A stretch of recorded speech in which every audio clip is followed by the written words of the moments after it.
오늘 저는 영적 선순환의 기적, 그런 제목으로 하나님의 말씀을 전하겠습니다.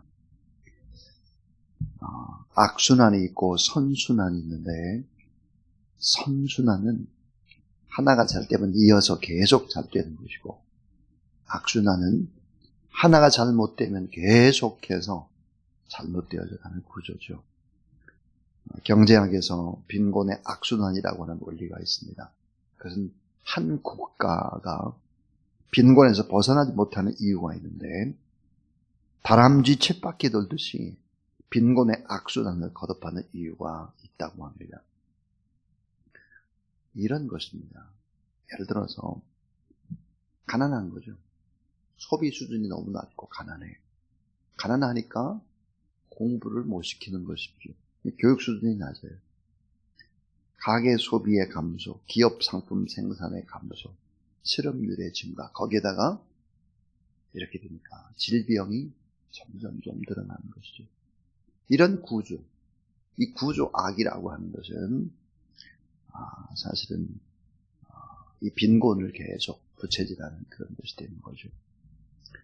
예수님께서도 가난이라든지 무지라든지 질병, 가난, 무지, 질병에서 이거를 좀 어떻게 해결을 해야 되겠다. 특별히 영적인 가난과 무지와 질병에서 사람들을 고치고 이 고리를 끊어내야 한다. 그래서 선순환의 구조를 만들어야 된다. 이런 부분들을 누가복음에서도 말씀을 하고 있습니다. 자, 오늘 본문 속에서 주인의 종을 불러서 먼 타국으로 이제 갈 때 달란트를 맡기고 갔습니다. 잘 알죠, 여러분? 금 5달란트, 또 은 2달란트, 1달란트씩 주고 갔다. 시간이 많이 흐르고 나서 주인이 돌아왔다. 그리고 몇 달란트를 남겼는지 셈하는 것이 오늘 본문의 말씀입니다. 이 말씀의 비유 속에서는 아주 놀라운 진리가 숨어 있습니다. 자, 그 진리가 뭘까? 오늘 성경에는 주인이신 하나님을 어떻게 생각하느냐에 따라서 신앙의 모습과 신앙의 색깔, 그리고 그 열매와 결과가 완전히 달라진다는 것입니다. 그러니까 악순환이 될 수 있고 선순환도 될 수 있다 라고 하는 것인데요. 자, 이 몇 가지의 아주 중요한 신앙생활의 진리들을 생각해 보겠습니다. 그 첫 번째입니다. 자, 신앙의 핵심은 신인식에 있다 하는 것입니다. 신앙의 핵심은 하나님에 대한 인식에 있다. 여기서 출발하는 거죠. 자, 하나님은 누구신가를 정확히 아는 것보다 더 중요한 신앙은 없습니다. 예수 그리스도는 누굴까? 성령님은 어떤 분이실까를 잘 아는 거, 이건 신인식, 하나님에 대한 인식이 가장 중요하다. 자, 예수님이 가장 싫어했던 부류들이 누굴까? 여러분 잘 아는 대로 마태복음 23장에 나오는 바리새인과 서기관들입니다. 그들을 바라보면서 화 있을진저 하고 막 야단을 하셨죠. 자, 화 있을진저 외식하는 서기관과 바리새인들이여, 이 독사의 자식들아, 회칠한 무덤 같은 놈들아, 천국의 길을 막는 자들아, 세속의 재물에 눈이 먼 소경들아, 마음의 탐욕과 방탕이 가득한 자들아, 외식함에 희생이 없는 자들아, 화 있을진저. 참 무서운 얘기들이 막 쏟아져 나오고 있습니다. 왜 예수님은 이렇게 바리새인과 서기관들을 그 어떤 사람들보다 구약의 율법을 가까이 하는 사람이죠. 그걸 쓰는 사람들, 말씀을 전하는 사람들인데 왜 이렇게 화 있을진저 외식하는 서기관과 바리새인들이 이 독사의 자식들아, 회칠한 무덤 같은 놈들아, 이런 말씀을 하셨을까 하는 거예요. 그것은 바로 하나님에 대한 인식, 신인식의 틀이 잘못되어졌기 때문에 그렇습니다. 누가복음 15장, 우리가 소위 아는 탕자의 비유 속에서 동생의 신인식과 형의 신인식이 완전히 다릅니다. 이 동생의 신인식과 형의 신인식, 형은 누구였을까? 바리새인과 서기관들을 얘기하고 있는 거고요. 자, 동생의 신인식, 아버지의 유산을 받아가지고 세상으로 가서 허랑방탕했습니다. 그리고 어려움을 당하고 보니까 아버지가 좋은 아버지구나, 사랑의 아버지구나, 내가 타락을 했지만 좋은 아버지, 기다리는 아버지 집으로 내가 가야 되겠다 하는 거예요. 이 동생은 좋으신 아버지, 나를 품어주시는 아버지, 사랑의 아버지, 최고 최선으로 나를 이끌어 가시는 하나님 아버지로 인식을 하는데, 형의 신인식은 달랐습니다.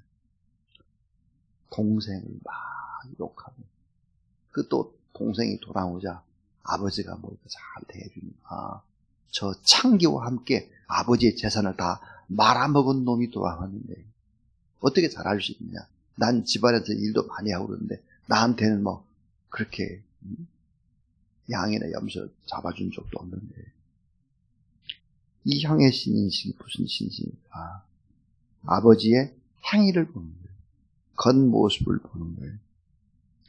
자, 좋은 것보다 나쁜 그런 결과, 실수를 보고 지적하고 따지는 거죠. 동생을 막 공격하기 시작을 합니다. 아버지를 공격하기 시작하는 것이지. 동생이 집 밖에 탕자였다면 이 형은 집 안에 어찌 보면 더 큰 문제를 일으키는 탕자였다 하는 거죠. 신인식은 이렇게 중요한 것입니다. 오늘 달란트의 비유 속에 나타나는 신인식을 보면 금 5달란트 또 2달란트를 받은 이 사람은 이걸 맡긴 주인은 참 좋은 주인, 신뢰할 만한 주인, 좋은 나의 아버지. 그러니까 빨리 이걸 가지고 내가 장사를 하건 뭘 하든 해서 이걸 빨리 남겨 드려야지라고 하는 신인식을 가지고 있습니다. 좋으신 아버지, 복 주시는 아버지, 맡겨주시는 아버지. 근데 금 1달란트 받은 자의 신인식은 어떤 신인식이었을까? 무서운 하나님, 두려운 하나님, 심판하시는 하나님, 잘못을 지적해가지고 야단치시는 하나님, 그런 하나님으로 인식을 했기 때문에 잊어버리면 큰일 날 것 같으니까 땅에 묻어두었다, 이 말. 땅에. 자, 여러분 한번 생각해 보세요. 무서운 사람들 앞에 서면 일일이 지적하고 따지고 막 야단치고 막 그런 엄청난 힘과 권력을 가진 자 앞에 분령하세요. 자유로울 수가 없을 것입니다. 그분의 잘못된 부분들은 부분들 다 얘기하고 허심탄회하게 그렇게 하지 못할 것입니다. 그럼 어떻게 할까요? 가식적이죠. 겉모습이죠. 그러니까 결국은 어때요? 자유가 없는 거예요. 안 혼나기 위해서. 그러니까 결국은 금 1달란트 받은 자의 신인식은 어떠했나? 25절을 한번 보죠. 25절 같이 한번 읽습니다. 시작. 두려워하여 나가서 당신의 달란트를 땅에 감추었나이다. 보소서 당신의 것을 가셨나이다. 땅에 감추었어요. 왜? 두려우니까. 잊어먹으면 혼날 것 같아요. 26절에 그 주인이 대답하기를 악하고 게으른 종아, 나는 심지 않은 데서 거두고 해치지 아니하는 데서 모으는 줄을 내가 알았느냐 그랬습니다. 결국은 행복과 불행의 선택이 뭘까? 하나님은 어떤 분인가? 이걸 잘 아는 것입니다. 예수님은 어떤 분이실까? 성령은 어떤 분인가? 이걸 잘 아는 것이 너무너무 중요하다 하는 거죠. 그러면 오늘 하나님은 어떤 분일까? 우리에게 이 달란트를 맡긴 주인은 어떤 분일까? 그분은 최고 좋은 것을 주시는 아버지, 최선의 것을 주시는 주인, 선물로 모든 것을 다 주시는 주인이다 하는 걸 알 수 있습니다. 자, 금 1달란트는 이게 값이 얼마나 될까? 6,000데나리온입니다. 6,000데나리온은 1데나리온이 작년 건강한 사람의 하루의 품삯입니다. 그러니까 6,000날의 품삯인 거예요. 다시 말하면 16년 동안의 품삯입니다. 금 1달란트 16년 동안의 월급이에요. 엄청난 걸 맡긴 거죠. 그럼 금 5달란트를 맡겼다라고 하는 것은 80년 이상 일해서 모은 돈을 맡기는 것과 같습니다. 이 말은 뭘까요? 우리에게 엄청난 좋은 것을 주시고 필요한 것을 다 충분히 공급해 주시고 그리고 또 모자라고 우리가 기도하면 또 채워주시고 각기 그 재능대로 주신다라고 하는 거예요. 근데 놀라운 사실이 있어요. 우리가 이득금을 남기잖아요. 이득금. 금 5달란트 가지고 5달란트는 더 남겼어요. 10달란트가 됐어요. 2달란트를 가지고 4달란트가 됐어요. 원금하고 남긴 거 다 그냥 주는 거예요. 우리한테 주어. 다 주시는 관대한 분이시죠. 이분은 어떤 분일까? 자기 아들 예수 그리스도까지 내어주시고 모든 좋은 것들을 우리에게 주시길 원하시는 우리 하나님 아버지. 이게 신앙의 핵심이라는 거예요. 신인식이 올바로 박혀야 된다는 것입니다. 시간과 재능과 은사에 꼭 맞게 그러나 충분히 주신다 우리에게. 그래서 아들을 줬는데 뭘 안 주겠느냐는 거예요. 신앙의 핵심. 우리 하나님 아버지는 좋으신 아버지. 우리에게 나에게 꼭 필요한 것 주시는 아버지. 예수 그리스도를 믿고 이후에 만나는 고난이나 어려움도 내게 꼭 필요해서 주시는 아버지. 참 좋으신 아버지. 이렇게 믿고 신뢰하는 여러분 되기를 바랍니다. 이게 신앙생활에서 아주 중요한 신인식이다 하는 거예요. 그런데 바리새인과 서기관들은 하나님이 어떤 분이 심판하시는 하나님, 무서운 하나님, 사랑의 동기보다는 행위와 결과를 따지시는 하나님. 그러다 보니까 가식과 위선과 이런 것들이 신앙생활에도 묻혀지기 시작을 해서 타락을 하게 되는 것이다. 자, 오늘 본문 속에서 또 두 번째 진리는 나는 하나님의 것을 위임받은 청지기다라고 하는 것입니다. 그래서 청지기 의식을 가져야 된다. 바른 신 의식이 필요하다. 두 번째는 청지기 의식이 필요하다. 그래서요. 자본주의 사회 속에서 가장 중요한 하나의 원칙이 있다면 그것은 소유권 절대 보장의 원칙입니다. 소유권 절대 보장의 원칙. 이게 자본주의 사회 속에서 꼭 필요한 원칙이죠. 개인의 소유권이 보장되지 않으면 자본주의 사회는 절대로 유지될 수가 없다는 거죠. 자본주의 체제를 유지하는 모든 나라는 이 원칙, 소유권 절대 보장의 원칙을 헌법에까지 반드시 명문화시킵니다. 자, 개인의 소유권, 내 거의 소유권이라고 하는 것은 신성불가침이라고 말할 수 있습니다.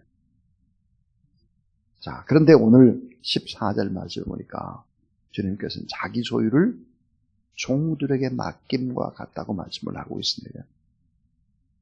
이 말씀의 의미가 뭘까?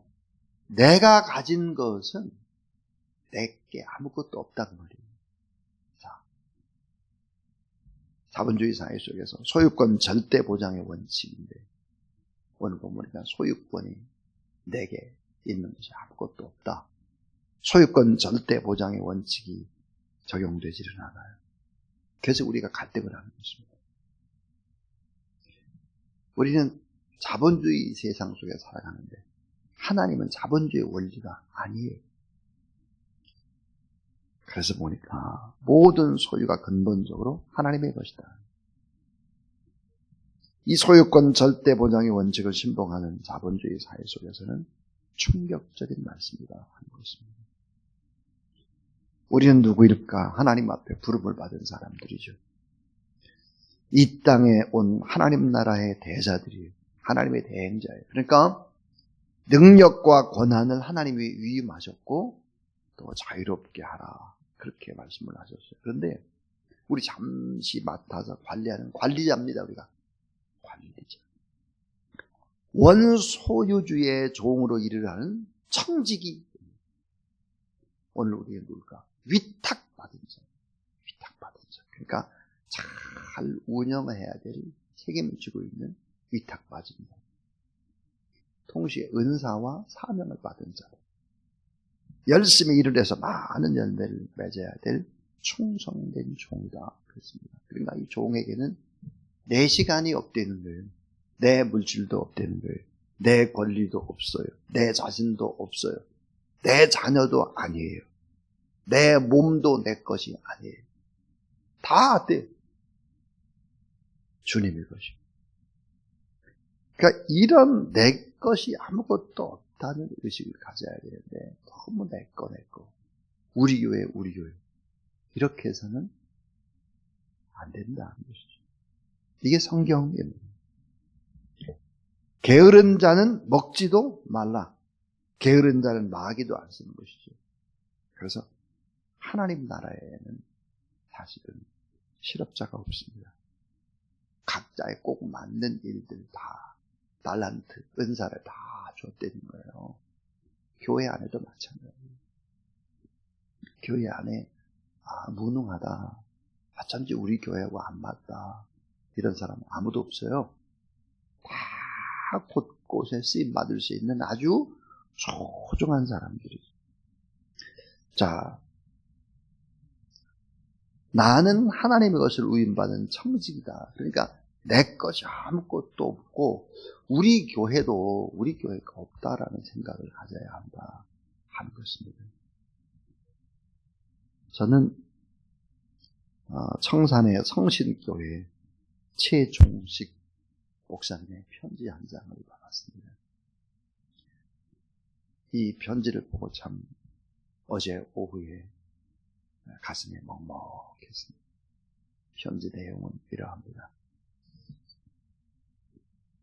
할렐루야, 목사님, 그리고 모든 성도들께 감사드립니다. 그리고 죄송하다는 말씀을 드립니다. 농촌에 온 지 20년이 됩니다. 목회생활 35년 차가 되는데 이렇게 힘들 수가 없습니다.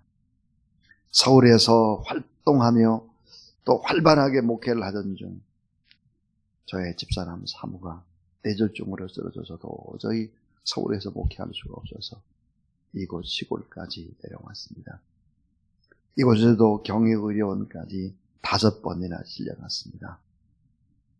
후두부에 꽈리 같은 혹이 있는데 수술을 못하고 있던 중 저는 2010년 8월 10일 날 또 위막 수술을 받아 항암 중에 있습니다. 질병 내용은 진단서와 같습니다. 교인은 91세의 노인과 60대 2명, 장애인 2명, 우리 가족과 합쳐서 모두 10명입니다. 헌금은 유지비가 되지 않습니다. 두 사람의 약값이 만만치 않고 힘듭니다. 교회 문을 닫을 수도 없고 문 닫은 교회로 인하여 하나님께 영광을 가리지 않게 도와주세요. 은퇴해야 되는데 후임자도 없고 은퇴할 수도 없습니다. 91세 노인과 89세 노인은 교회에서 생활비를 도와줘야 합니다. 기다리겠습니다. 편지를 쓸 수밖에 없는 형편을 사랑으로 받아주시기를 바랍니다. 그러면서 뭐라고 했느냐? 쌀 한 포만이라도 보내주세요. 그런데 교회의 이름과 또 계좌번호가 있었습니다. 이 설교를 준비하는데 이 편지를 보게 된 것입니다. 어제 우리 김혜영 집사님께서 이렇게 모아놓은 우편물을 오후에 갖다 줘서 보면서 야, 참 이런 데가 참 얼마나 많을까 하는 생각이 들었습니다. 참 우리의 모든 삶들을 하나님이 다 평가할 것인데 우리 교회는 무엇을 자랑할 것인가 이런 부분들을 생각해 보았습니다. 자, 두 가지 얘기를 했습니다. 두 가지. 신앙의 핵심은 신인식, 하나님에 대한 인식에 있다. 하나님 아버지는 어떤 분인가 이거를 바로 알아야 된다 하는 얘기였고, 나는 하나님의 것을 위임받은 청지기 의식을 가지고 살아야 된다 그랬습니다. 마지막 세 번째는 은사와 축복도 가꾸어야 풍성한 연대를 맺는다 하는 것입니다. 하나님이 주신 은사, 하나님이 주신 축복도 가꾸어 가야 하는 것입니다. 여러분, 가꾸어 가는 데 있어서 필요한 것이 뭘까요? 따라하세요. 근면과 성실의식. 예. 근면하고 성실해야 한다는 거예요. 은사도 가꾸지 않으면, 실제 행동으로 사용하지 않으면 사장이 되고 말죠. 축복도 받은 것이 적다고 불평불만하지 말고 축복은 더 많이 나누고 베푸는데 써야 하는 것이죠. 25절에 땅에 감추어 숨겼다 그랬죠. 26절 악하고 게으른 종아 그랬습니다. 심지 않은 데서 거두고 씨 뿌리지 않은 데서 곡식을 모을 수가 있느냐 하는 거죠. 은사의 종류와 크기보다 훨씬 더 중요한 것은 뭘까요? 근면과 성실입니다. 그리고 충성을 다하는 것이죠. 충성을 다하라. 결론은 이것입니다. 각자의 삶에 대해서 하나님 앞에 최후 결산의 때가 있다는 거죠. 최후 결산. 19절에 보니까 오랜 후 그랬어요. 결산의 날인 재림의 날을 기다리는 올바른 자세. 마지막 결산의 때. 이거 어떻게 해야 될까? 마지막 결산의 때는 대분리가 일어나게 됩니다. 대분리. 어떻게 분리될까? 양과 염소를 분리하고 천국과 지옥을 분리하고 무지의 불순종이냐 온전한 순종이냐 이런 것들을 다 분리한다 그랬습니다. 그래서 결국은 심판을 하고 상급을 준다 하는 거죠. 그래서 오늘 본문에 보면 한 달란트를 주인이 무섭고 두려워서 땅에 감췄고 아무것도 하지 않았던 이 청지기를 뭐라고 말했느냐? 악하고 게으른 종. 한 달란트를 빼앗아서 10달란트 받은 자에게 주었다 그랬습니다. 충분히 준 시간. 오늘 말씀에 보니까 시간을 오래 줬어요. 오랜 후에 주인이 돌아왔다 그러니까 충분한 시간을 어떻게 썼느냐? 충분한 달란트를 그럼 무엇을 했느냐? 쓸모없는 종이 되어서 결국은 바깥 어두운 데 내쫓고 거기서 슬피 울며 이를 갈게 될 것이다 그랬습니다. 근데 2달란트 가지고 2달란트를 남기고 5달란트 가지고 5달란트를 남긴 사람들은 어떻게 됐느냐? 따라하세요. 착하고 충성된 종아. 그러게 이렇게 돼 있어요. 착하고 충성된 종아로 끝나지 않습니다. 작은 일에 충성을 했구나. 많은 것을 더 받게 되리라. 그리고 내 주인의 기쁨을 함께 나누자. 그랬습니다. 우리 신앙생활을 할 때 무엇가 가장 중요할까? 하나님에 대한 인식입니다. 하나님 좋으신 아버지, 복 주시는 아버지, 나를 풍성하게 인도하시는 아버지, 이런 아버지로 생각을 해야 되는데 무섭고 두렵고 심판하고 이렇게 생각을 해서는 안 된다. 그렇게 되면 자꾸 변질되고 자꾸 위선자가 되고 자꾸 가식이 되고 정직하지 못하고 그렇게 된다는 거죠. 나는 하나님의 것을 위임받은 청직이다. 이런 청직의 의식, 관리자, 위탁받은 자, 잘 운영해야 될 그런 책임을 가진 자다. 은사와 축복도 가꾸어야 풍성한 열매를 맺는다. 그랬어요.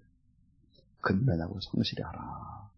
그리고 정말 충성을 다해야 된다 하는 것입니다.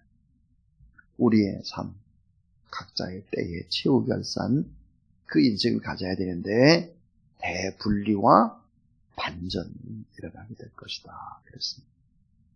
착하고 충성된 종으로 칭찬을 받고 그리고 많은 것을 더 받고 주인의 기쁨에 동참하는 그런 저와 여러분, 우리의 삶이 될 수 있기를 주의 이름으로 축원합니다.